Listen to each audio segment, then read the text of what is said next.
मोनिका अपने ससुराल में बहुत खुश थी। उसके परिवार में सास, ससुर, जेठ, जिठानी, पति इतने लोग रहते थे। सास ससुर भी उसको बहुत प्यार करते थे, उसे अपनी बेटी की तरह मानते थे। जेठ भी उसको अपनी छोटी बहन समझते थे। पति भी उसको बहुत प्यार करता था, लेकिन जिठानी जो थी वो उसको बिल्कुल पसंद नहीं करती थी। उसके हर काम में टोका टाकी करती थी। उसके कपड़ों में तो कहती रहती थी ये अच्छा नहीं, वो अच्छा नहीं। खाने में तो कमी निकालती रहती थी। उसको जब देखो तब परेशान किया करती थी। मोनिका को समझ नहीं आ रहा था कि आखिर ऐसी क्या बात है जो भाभी मुझसे इतनी नफरत करती हैं। यह बात उसने अपनी सास से कही। कहा मुझसे भाभी इतना क्यों नफरत करती है? तो उसकी सास ने समझाया कोई बात नहीं, तुम ध्यान ना दिया करो, उसका स्वभाव ही ऐसा है। ससुर भी बोले कि तुम बुरा मत माना करो उसकी बातों का। जेठ भी कहते थे कि तुम उसकी बातों का, भाभी की बातों का बुरा मत माना करो, और पति भी यही समझाते रहते थे। लेकिन उसको ये बात खटकती थी, आखिर भाभी मुझसे इतनी नफरत क्यों करती। उसने जानना भी चाहा, लेकिन उसकी भाभी उससे कुछ नहीं बोलती थी। ऐसे कुछ दिन बीतते गए तो एक दिन वह मोनिका अपने कमरे से पानी पीने के लिए बाहर आई तो उसको कुछ चीखने की आवाज आई। तो उसने देखा ये आवाजें कहाँ से आ रही। तो थोड़ी देर रुकने के बाद उसको लगा जैसे ये आवाजें तो जिठानी कमरे से आ रही। वो जिठानी के कमरे में देखने के लिए जाने लगी। जैसे ही वह आगे बढ़ी, उसका पति पीछे से आ जाता है, पूछता है क्या बात है, तुम कहाँ जा रही हो? तो वो कहती है कि मुझे कुछ चीखने की आवाज भाभी के कमरे से आ रही है। तो उसके पति समझाते हैं कि ऐसा कुछ नहीं है, तुम्हारा भ्रम है, और ऐसा करके उसे अपने साथ कमरे में ले आते हैं।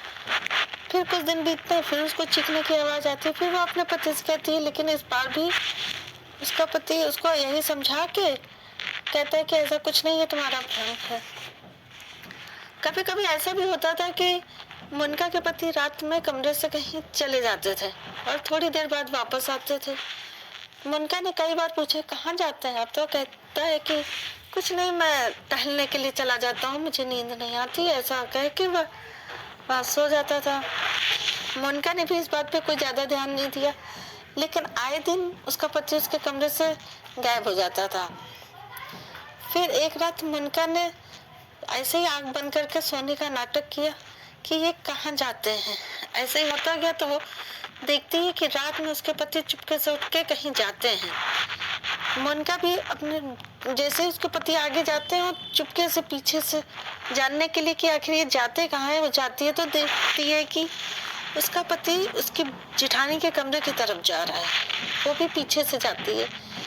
वहां जाके खिड़की हल्की सी खुली होती है तो वो देखने की कोशिश करती है कि आखिर क्या बात है। जब वो खिड़की से झांक के देखती है तो वहां का जो नजारा था वो देख के वो एकदम स्तब्ध हो गई। अरे ये क्या, एकदम सोच में पड़ गई। उसकी जिठानी हाथ जोड़े खड़ी थी और उसके सास, ससुर और उसका पति उसको मार रहे थे।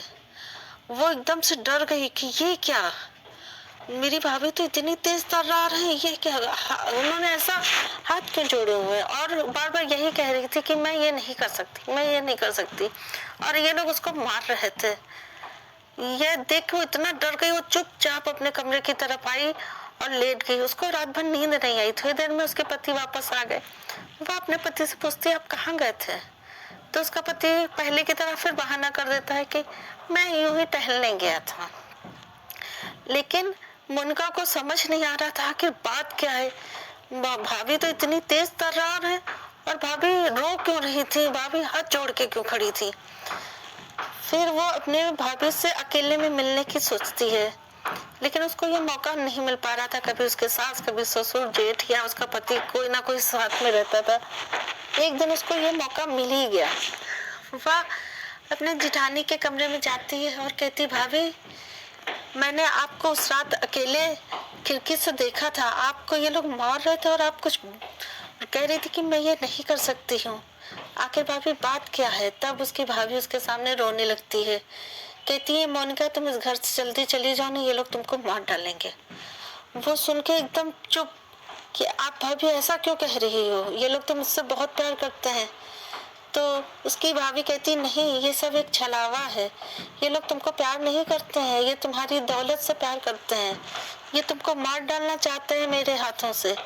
कहती नहीं ऐसा नहीं हो सकता, ये लोग तो मुझे बहुत प्यार करते हैं, जबकि आप ही मुझे बहुत परेशान करती हो।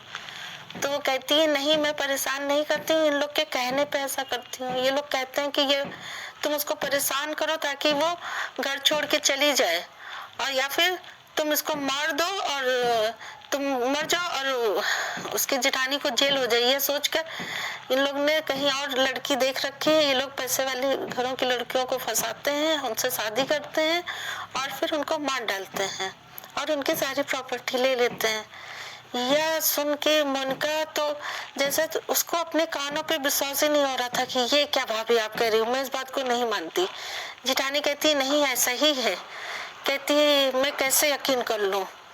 तो कहती है ठीक है, तुम ये लोग जब आएंगे तो मैं धीरे से तुमको मोबाइल पे मिस कॉल मार दूंगी, तुम चली आना। बोलती है ठीक है। उस रात को भी ऐसा ही हुआ। ये लोग उसके कमरे में जैसे ही आते हैं वो मोबाइल से उसको मिस कॉल कर देती है। मोनिका भी पीछे से आ जाती है कर सकूं, और ऐसा ही होता है। ये लोग उस पर प्रेशर डाल रहे होते हैं कि आप तुम्हें अपनी दुरानी को मारना होगा, और ये कह रही थी नहीं मैं ऐसा नहीं कर सकती हूँ। उसके मना करने पे ये लोग उसको बहुत मार रहे होते हैं। ये सब मोनिका अपने फोन में रिकॉर्ड कर लेती है और दूसरे दिन ये फोन जाके पुलिस वालों को सुना देती है। पुलिस वाले आते हैं और उन सबको पकड़ लेते हैं और इस तरह उन दोनों लड़कियों की जान बच जाती है।